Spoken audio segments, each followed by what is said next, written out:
Kwa nini tushauriane? Nyakati za vita na nyakati za amani, katika uhasama na katika ustawi, nyakati za njaa sawia na nyakati za mavuno, mababu zetu walikongamana chini ya mbuyu. Mbuyu ulifanikisha muktadha mwafaka wa upatanishaji, kutafuta suluhu, sherehe mbalimbali za kidini na tambiko za kitamaduni. Wakiwa wamejikinga dhidi ya miale mikali ya jua chini ya kivuli cha mbuyu, mababu zetu walisemezana na kushauriana pamoja. Mbuyu ulifanikisha mikutano ya mioyo pamoja na mawazo. Chini ya mbuyu, ugomvi ulisuluhishwa na nyoyo zilizovunjika zikaponywa. Kadri mipaka ya kimataifa inavyozidi kuporomoka na dhana ya utandawazi kuendelea kukita mizizi, tumewaona Wakenya wengi wakipata maskani mapya mbali na nyumbani.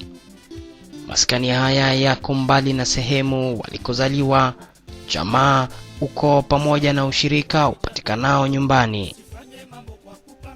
Kuishi ughaibuni kuna changamoto pamoja na manufaa yake, kama vile suala la kuwepo au kujitenga na kujikengeusha, suala la kufuata manufaa ya kibinafsi au kuwekeza kwa manufaa ya umma.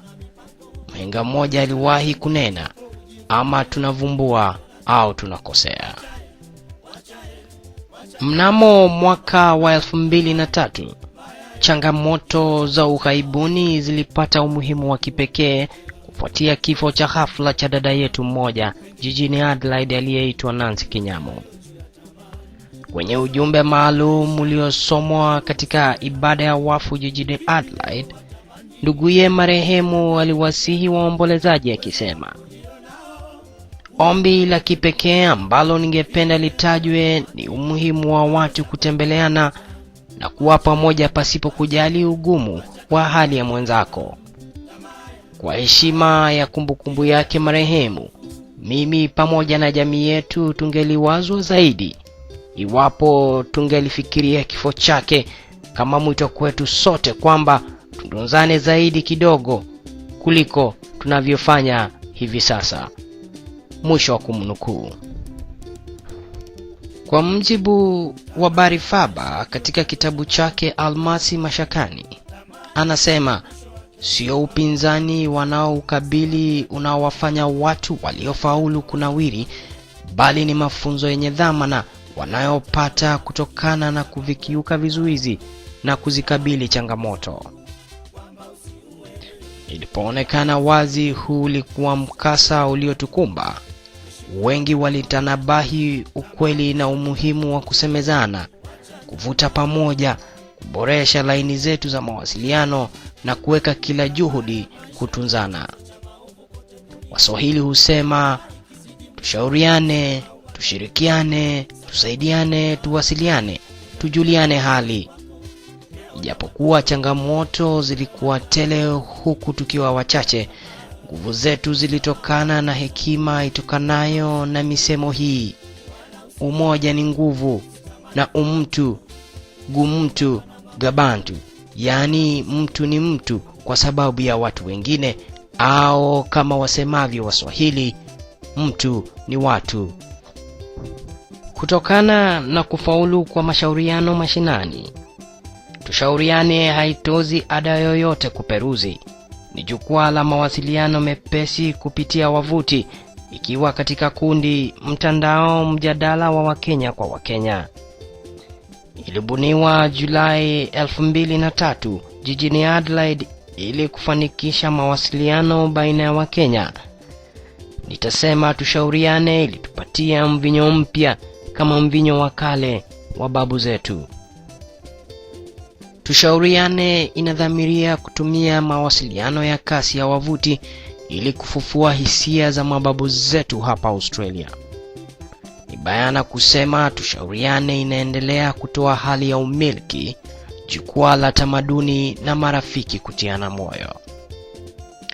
Kupitia Tushauriane, dhifa za kijamii zimeandaliwa ambazo kwazo wanachama waliosajili wanabadilishana mawazo na fikra. Tushauriane kwa sasa ni kama mbiu ya mgambo kijijini ambayo ikilia inaleta habari njema sawia na za kuhuzunisha.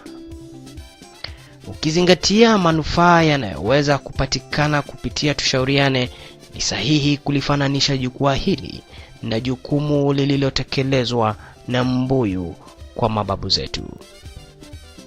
Tushauriane pia ni daraja muhimu baina ya Wakenya wanaoishi Australia Kusini na wale ambao kwa wakati mmoja waliishi katika jimbo hili na wamekwisha rudi nyumbani au wamehamia majimbo mengine.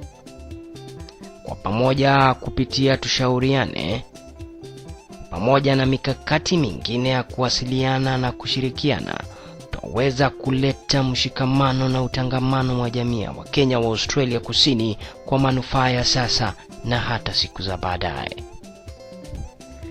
Kadri unavyokabiliana na changamoto za wakati huu, huku ukiwaza juu ya siku za usoni, usisahau kwamba wengine wapo, na kwa kubonyesha kiperushi Tushauriane itakuunganisha na jamii ya Wakenya inayozidi kukua Australia Kusini. Furahia mikutano ya mioyo na mawazo, na katika ukweli wa nyoyo za Wakenya, karibu Tushauriane.